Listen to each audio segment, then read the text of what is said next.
many of the people that I interviewed were so um, brave and transparent about Mm, the psychological and emotional effects that it had. of of repeated health harming mistreatment in the workplace. What I know now, I wish I had enlisted my allies. I wish in a room when a bully was an in your face bully was presenting themselves to me, I wish I would have said, stop what you're doing, use the bully's name. What you're doing right now is making me really uncomfortable.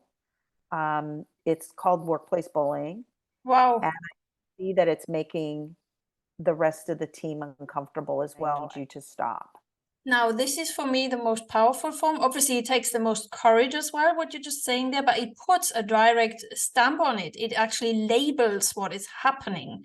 It And if does. somebody has the courage, and I guess we all can have the courage in 2023 and beyond, then this actually totally takes the wind out of the sails of that person.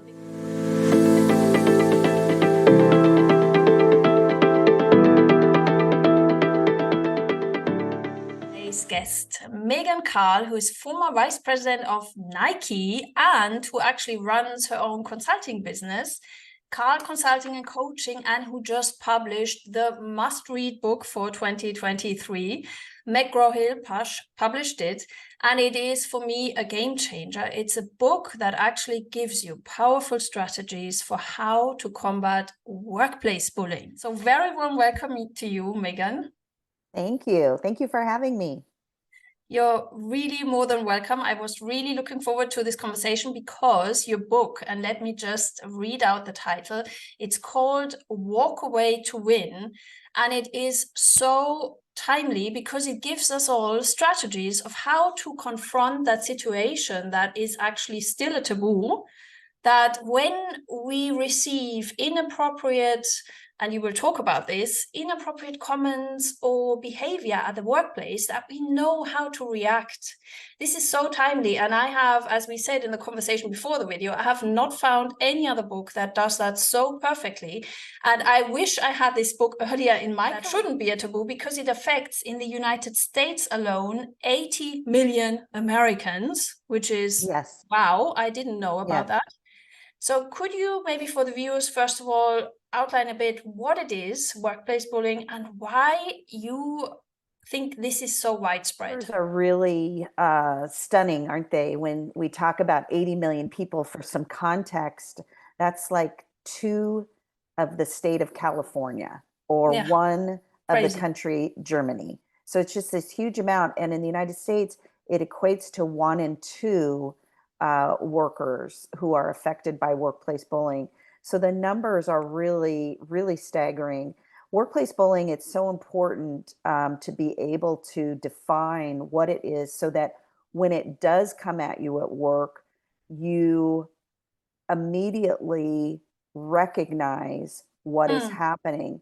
And the Workplace Bullying Institute, which was founded near me in the Pacific Northwest, mm-hmm. um, they define workplace bullying as repeated health harming mistreatment.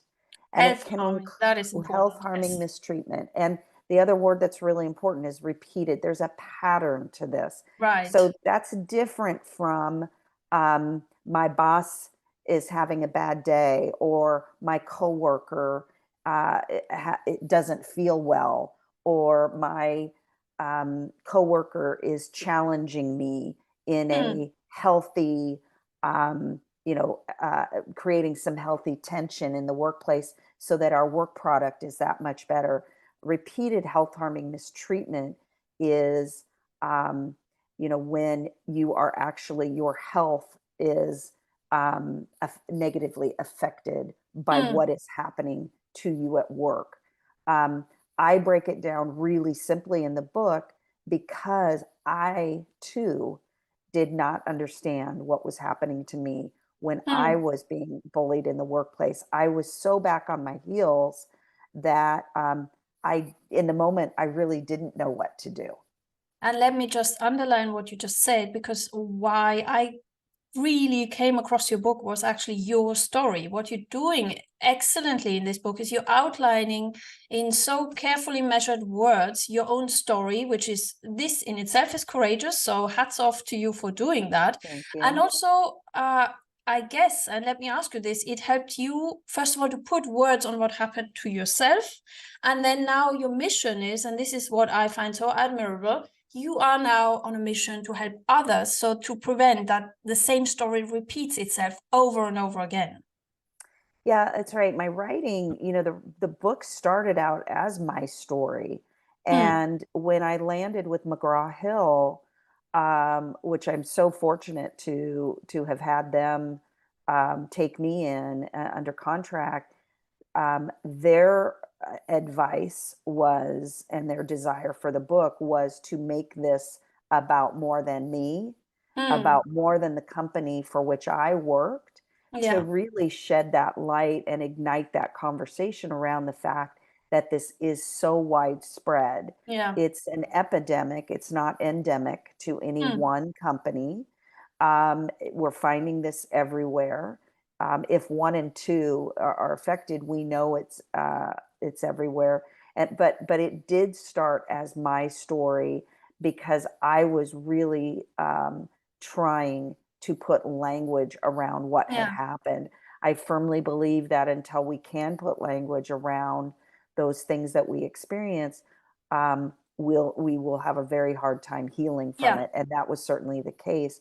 But one of my favorite parts of the book is bullying in the wild, which of course are the stories, contains the stories of other people who have mm, experienced bullying in all sorts of different ways.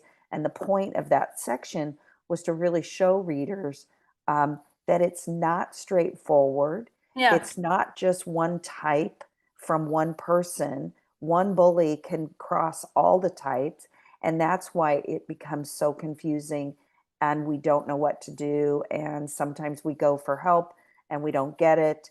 mm. And then we are retaliated against and all those things. So I'm really grateful to McGraw Hill for making the book better with that incredible, Oh, that's first wonderful. round of advice.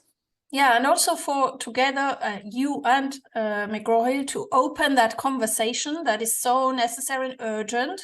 I mean, one of my missions also with this channel is to challenge all the stereotypes that keep us from being happy in the new era of work, what I always call it. We have this fantastic new era of work, we have these fantastic possibilities, but still we kind of have these stumble blocks that we put ourselves, that's my theory, in our way to be happy, because we still behave like in those examples you just mentioned, so, Right, right.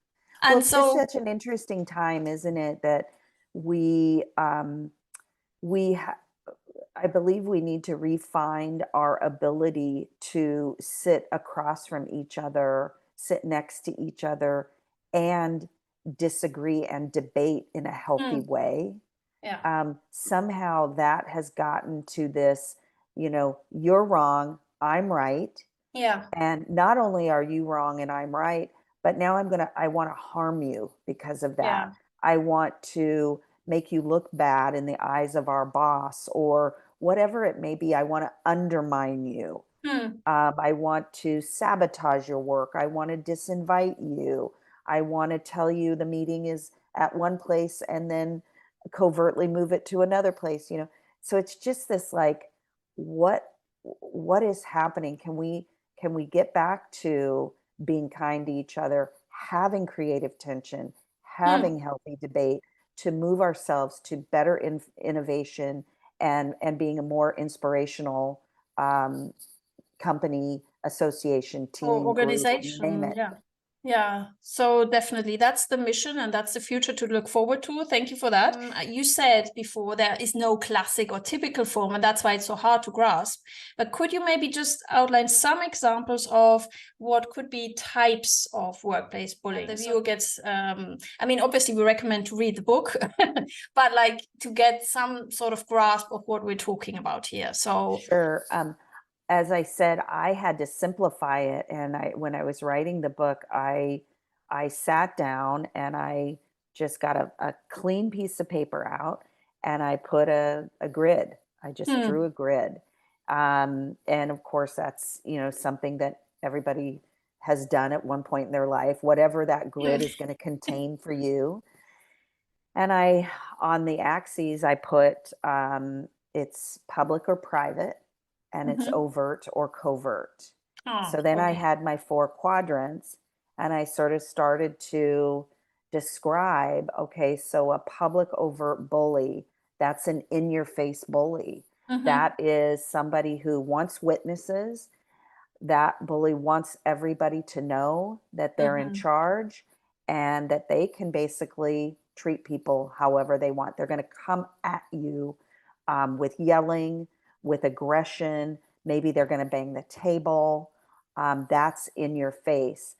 Then the next quadrant for me was, okay, so that's public overt. What's a public covert look like?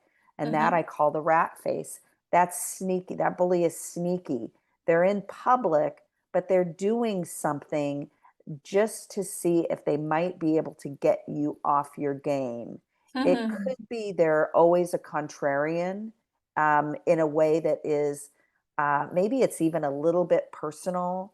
It could be that they leave their phone ringer on intentionally, or they set an alarm intentionally during your presentation, and it's a barking dog. So it's just something. It could be something. I just want to distract you. I want to let you know that I'm in charge in this room, and I'm going to see if I can just trip you up. So that's public covert rat face. Then on the private side, and this is what we run into so often, that bullies really in public are one way, and then in private they're a totally different way. Classic one. So a private overt bully would be a two-face, right? A two-face is very much like, oh my gosh, Alex is the best person for this job. In fact, I am just riding her coattails today. I am so privileged to be in Alex's sphere. Then one-on-one, that same person who has praised Alex, one-on-one, why do you think you're all that, Alex? Oh yeah, and then you don't know anything. Behavior. What a ridiculous question, Alex. When I want your opinion, Alex, I'll give it to you. So that's a private but overt. And then that private covert is the about face, which is really this passive aggressive, gosh, Alex, if I had known that the meeting got changed, I would have told you. But you did know because you are at the meeting. Or, gosh, I just like to call meetings at 7 a.m. I know you like this is the way I do things. Yeah, I've heard that one before. I know you like to drop your daughter off, but now my meetings are always at the time that you happen to mention that you like doing that. So it's this passive aggressive that it is disruptive to what you're trying to accomplish, and that's really the point of it. And then there's this fifth type, of course, that doesn't really fit in the quadrants, but it's the gaslighter. And gaslighter's, sole reason for being is to really make the target feel like they're losing their mind. They're becoming crazy. They start to doubt themselves. I gave you that information. It looks like one of your slides is missing, or it looks like you don't have the right cord. Well, no, but the cord was right here. Oh, it looks like you don't have it anymore. You can't have the presentation. It's really just messing with our minds. And when we then start to have that feeling of doubting you and like doubting every situation we live together with that person, and as you said at the beginning as well, when it starts to become repetitive, then that should tell us, so thank you for outlining these 5 types, then that should tell us something is completely wrong. Plus, if I may add, my personal now indicator also, if I think back of my experiences, is like a bad gut feeling that something is not right. When you have that feeling with that person that you just don't feel something is missing here. You know, That's right. And we I can't think it's such a describe great it. point you make. It's just, listening to your instincts and Yeah. following your instincts. It's the same. We talked about being mothers earlier. We do that with our children. We have great instincts. People have great instincts, and to listen to that, and then to take it a step further and to start documenting that, because it is very hard then to go to human resources with a gut feeling. Yeah. I Now, just this is feel where your like book this comes in. person, Exactly. yeah, I just feel like this person is trying to sabotage my work. Yeah, you need to So have proof. really taking that to the next step and documenting that in detail, so that when you do take that information forward, you can say, well, not only do I just have a gut feeling about this, an instinct, but I actually am feeling that I'm feeling fearful. Yeah. I feel that this is a form of harassment. And I it, don't, as you said also, and it starts to damage my health because I feel bad. This that's is right. also what is strong from your book, to put words on it, to actually say that it makes you feel bad. You don't have to be sick physically, but it makes your mental, how do you say? Yeah, it's your mental health is That's right. damaged. That's And this right. is what we Yeah. also need to say and dare to say. Yeah. So many of the people that I interviewed were so um, brave and transparent about the psychological and emotional effects That it had.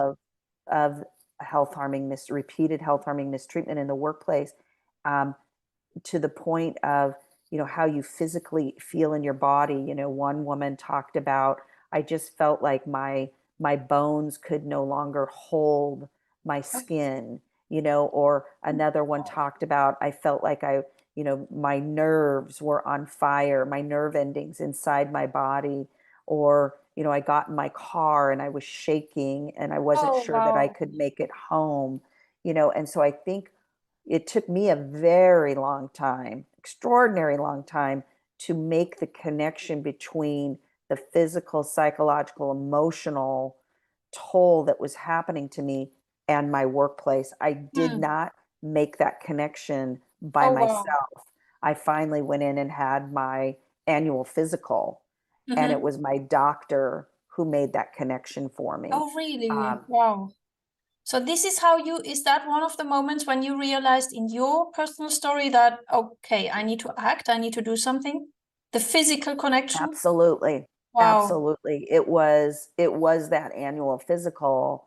I didn't understand that,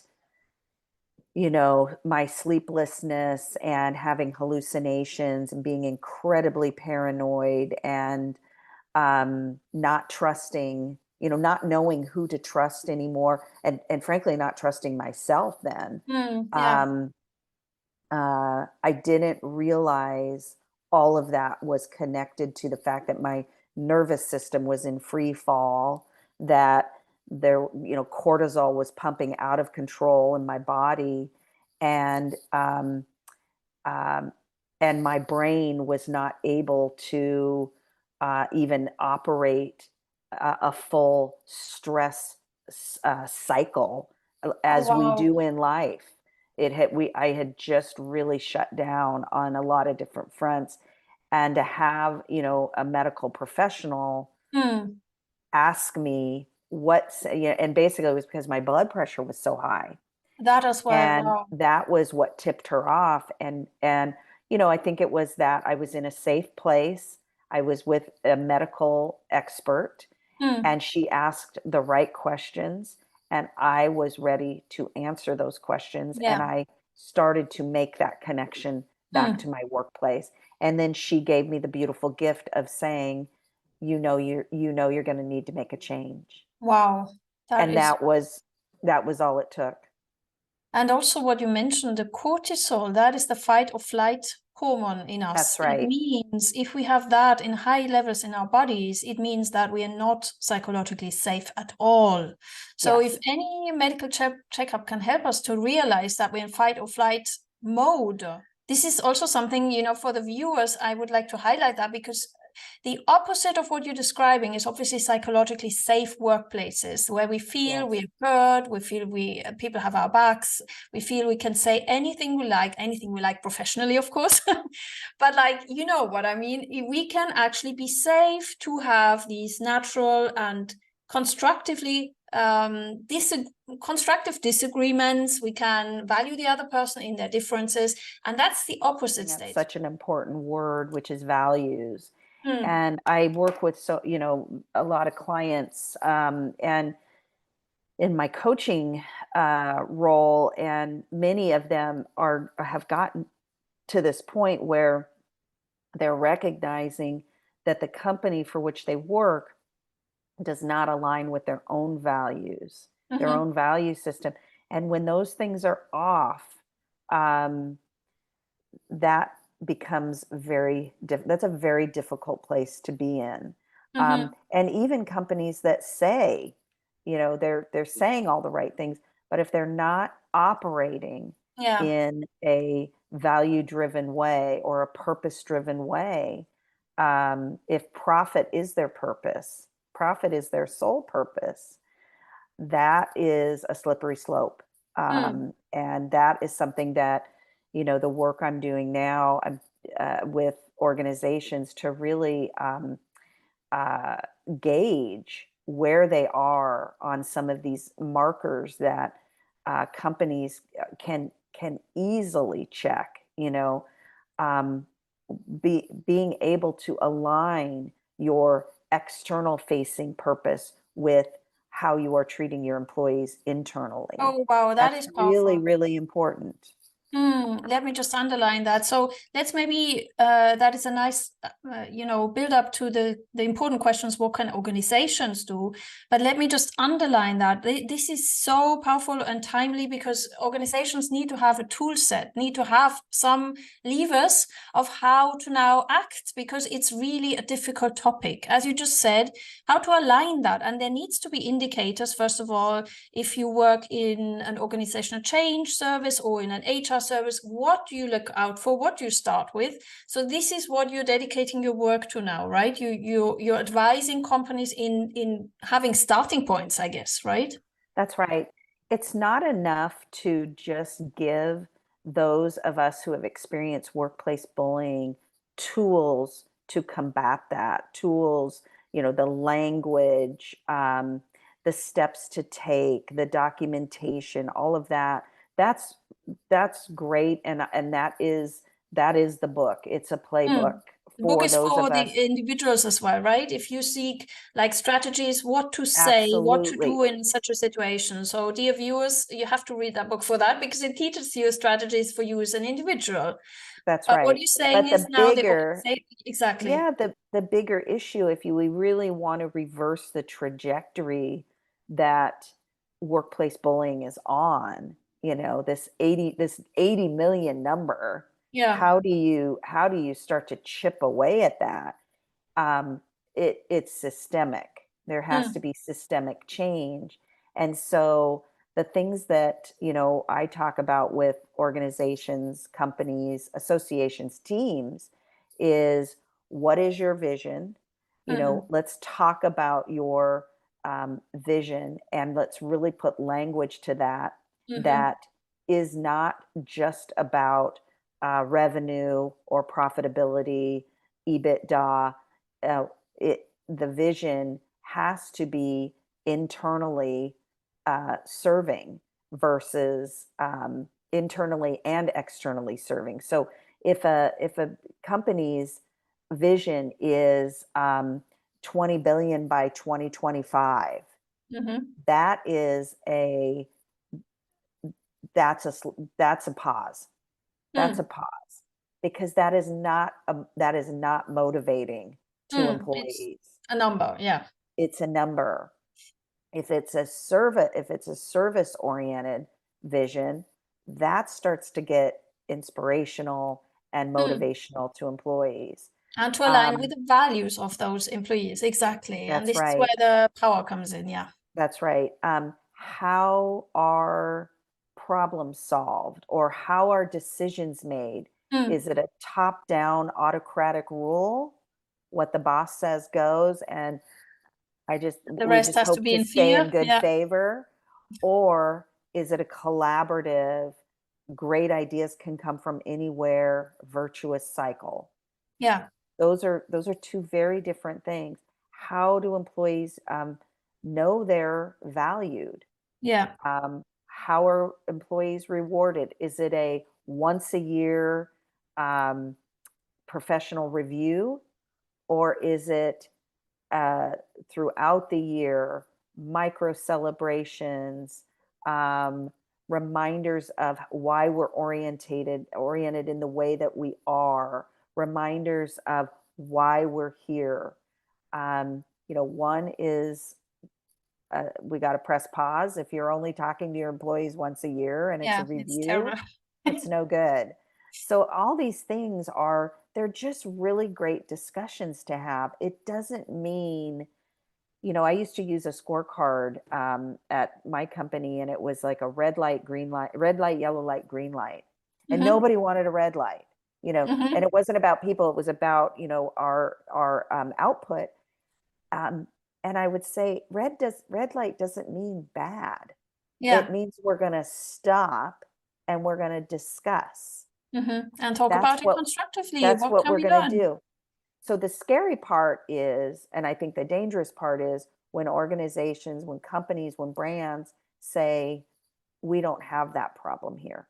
We don't Hmm. have any, the stuff that's in this book, Megan That's Carle, a red flag, yeah, because we know the that's a red statistics flag. now, and you're doing that wonderfully with a book. You can't say in today's time that there's no cases in my organization. That's right. That's not possible statistically. And also, if people at the outside already are not open to discuss human weaknesses, and we are humans working in organizations, so there must be weaknesses, then there's something wrong in that basic attitude and openness also for improvement and That's right. self-awareness. That's right. Yeah. I love Daniel Goleman's, emotional intelligence work. And, one of those, it's self-regulation is one of Mm-hmm. those. And part of self-regulation is, being able um, to know that when you're wrong, or Yeah, when you've got a weakness, or, and being able to talk about and that. talk I and think it's say it. incredibly Yeah. important. And it is difficult, but we have to, in today's time, do the self-work. And I say that on my channel 1,000 times. The self-awareness is the first step. And then we have to be open to work on ourselves. It cannot be in 2023 that we all pretend to be these. Remember, like in the 80s, we had these visions of rational human beings, that was still shining through in the old economic theories, that we can be rational and that we have objective decision making. It does not exist with human beings. We need to be open to be psychologically first of all, to create these spaces that create the safety for us to be vulnerable and to say, hang on, I was wrong. Can I have your backs to help me with this to learn, That's And right. if we are not Because brave enough to say that, it won't work. Yeah, because we're all making our way to connection, which builds trust. Yeah. And you bring up vulnerability. Brene Brown has it's Oh God, her I whole love her brand is work. about Yeah. vulnerability, and it's really, that has really changed the conversation. And when we're vulnerable, we create connection and we develop trust, and we work our workplace becomes a much safer and more interesting, more inspiring, more innovative place to be. Of some strategies you recommend for, sentences people can use so that we are not that it's almost like being starstruck when you freeze in that moment. How can you overcome that freeze? And It's we need to exact. learn to say things in that moment. Yeah, it's really interesting. I love it is a form of being starstruck Yeah, because you're just starstruck, silent, exactly. or stammering, or Um, my neighbor, when I was writing the book, my neighbor was walking by one day, and I was out in the front yard, and we started talking, and she happened to be an equine therapist. Ah, And I was so curious about this. I was at this point in the book, and I was struggling with what are the response options? Yeah. And so she came over for coffee. We sat down and I interviewed her. And, with equine therapy, so I pull directly from equine therapy in the book. And it's ignore, resist, comply, or enlist. Oh. So I can ignore the bully. So when the bully is coming at me, and of course this takes different shapes depending upon which type of bully you're dealing with, Mm-hmm. but if the bully is coming at me, I can ignore the bully. I Mm-hmm. can basically hold my space and All right. continue with what I'm doing and just literally ignore the bully. I can resist the bully, which is I am going to hold my space and I am going to make sure that the bully knows, no, this is my meeting. Mm-hmm. We are not going to talk about that right now. That is Mm-hmm. not part of this agenda or whatever it may be. So I may resist. I may Mm-hmm. push back.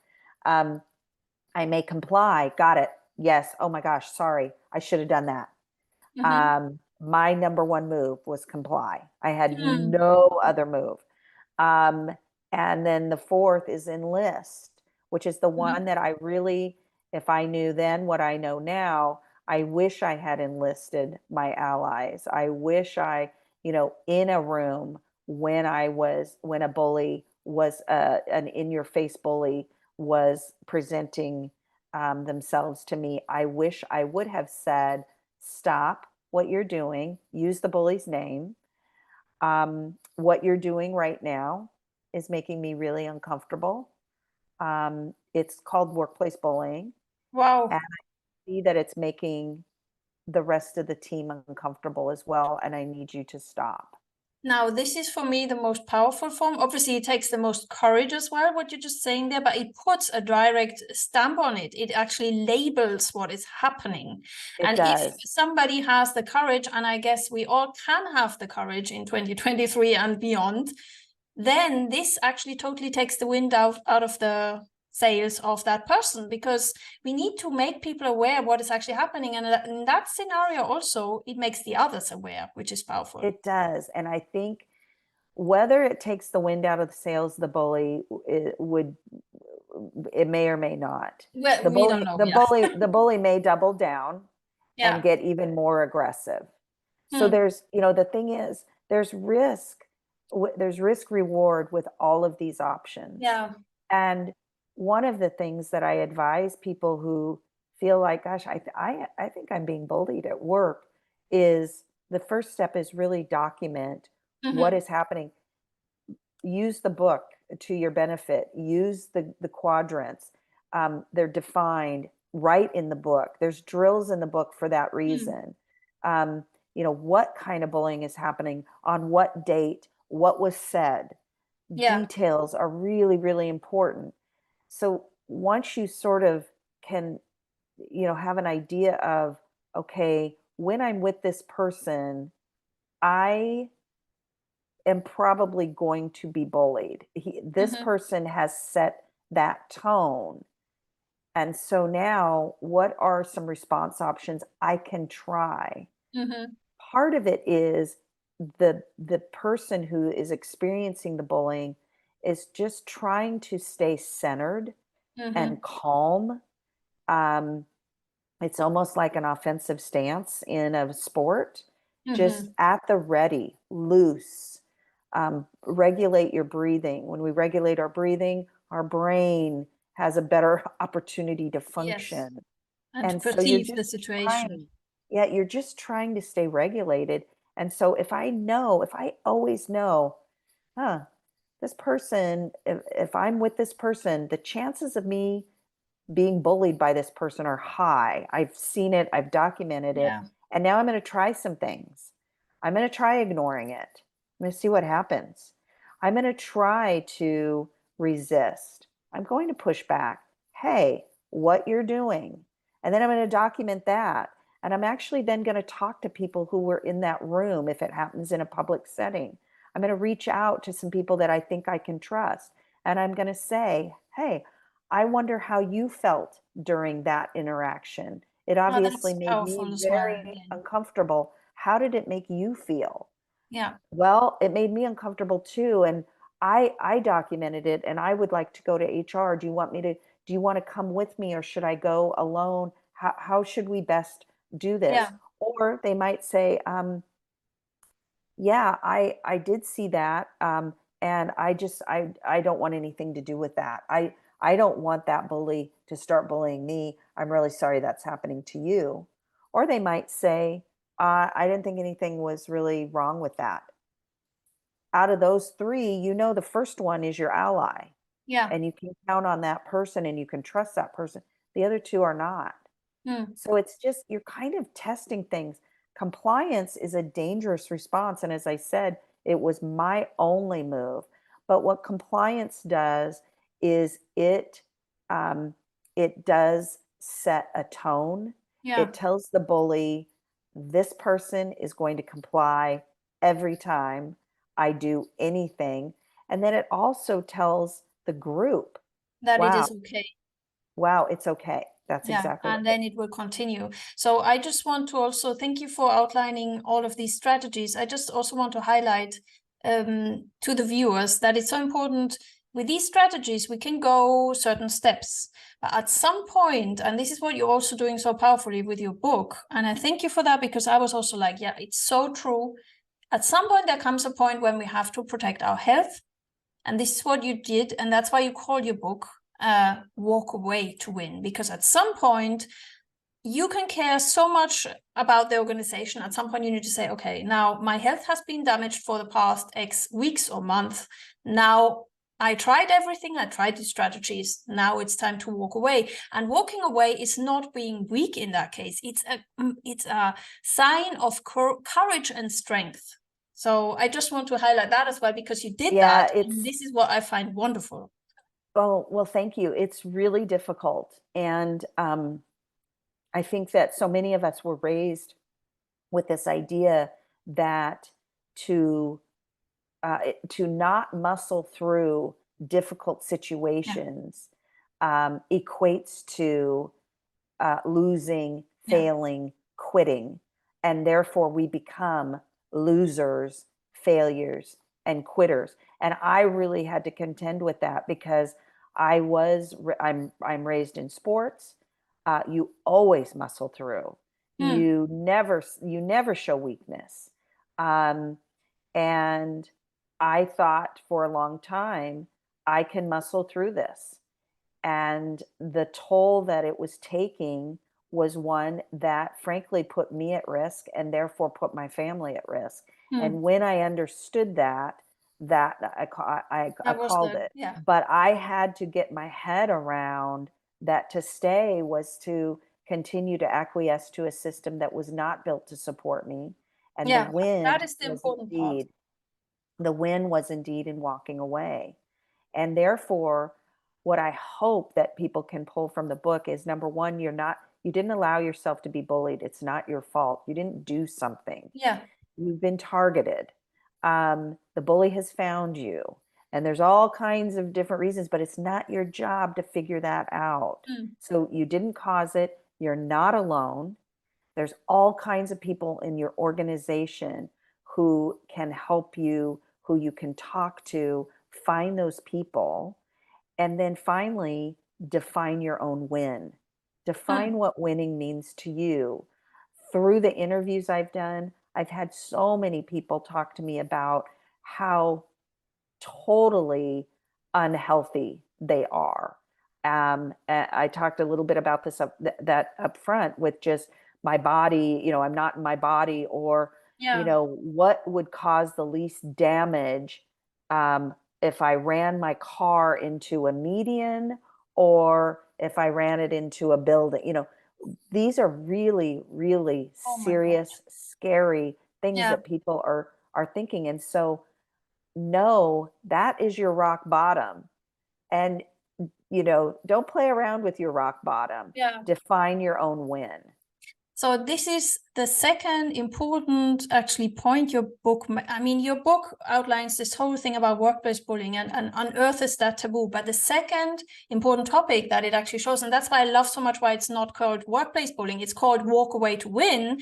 That, as you just said, and I really would like to underline this, it's good to wrestle through in healthy contexts, but it's not okay to wrestle through in unhealthy workplaces. That you get to define your win is the whole point of that. And if that means I am going to stay and wait this out because my situation is such that I have to do that, but I am going to create an environment that is healthier for me. I am going to enlist allies. I'm going to make sure I have the proper support. I am never going to meet one-on-one with this bully, ever.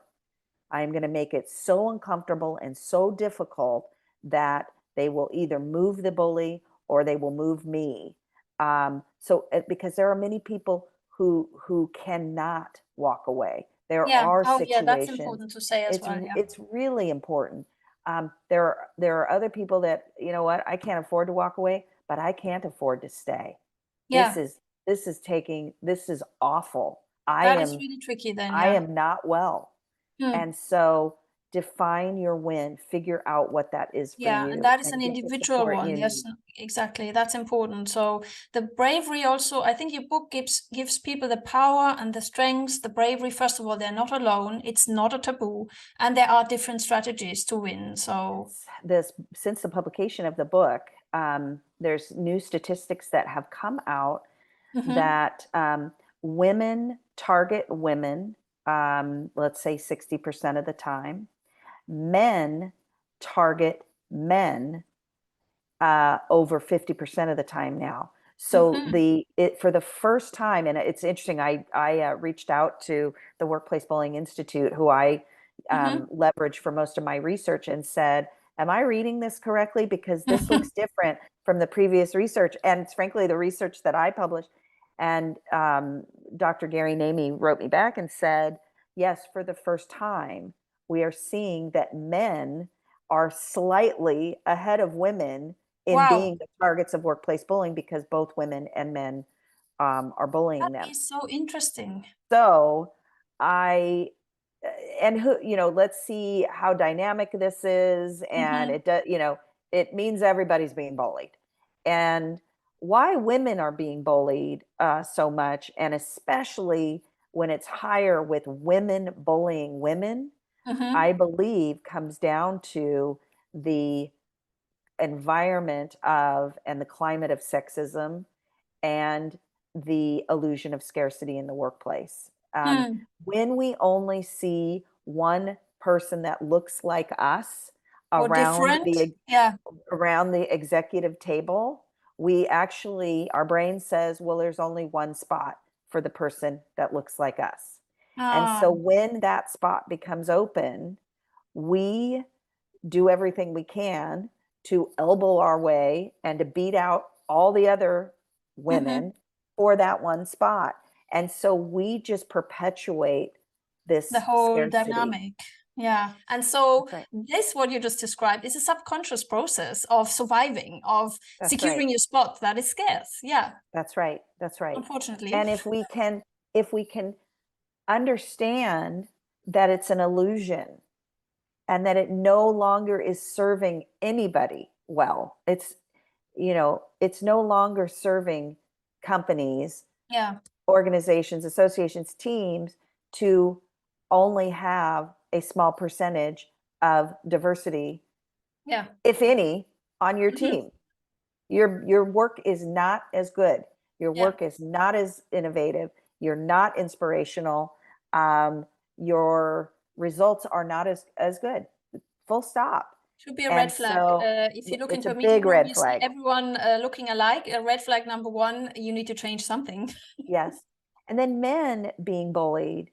It's really interesting. When I first started researching, the first people to reach out to me, in a private email, were men. And they were, what I got from those that I interviewed, they were so thrilled to finally have somebody to talk to about to. what had happened to them, they have a whole different layer. Women who are bullied have a whole layer of shame. We don't want to talk about it. We think we caused it. Men have a whole other layer of shame because they can't believe that they can't figure this out. And there must be a weakness to them that as a man, they're being bullied. And then there's just very little research on non-binary at this point. So that, they are contending with a whole other set of circumstances that, more research needs to be done and more conversations need to be had. Definitely. So yes, so just to say again, final note, if any of these situations sounded familiar to you, dear viewers, feel free, first of all, to read that wonderful book. Reach out to you as well. I mean, if member of organizations watching this, you can always be contacted. I will list obviously all your contact details.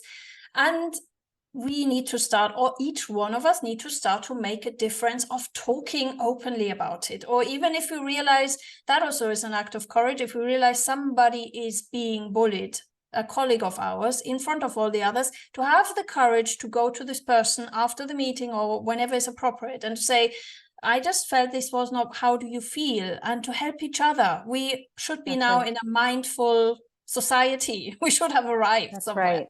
That's right. See something, say something, do something. That's it. On this final note, let me thank you with all my heart for this wonderful interview. Thank you. I really enjoyed it. Thanks so much for the invitation.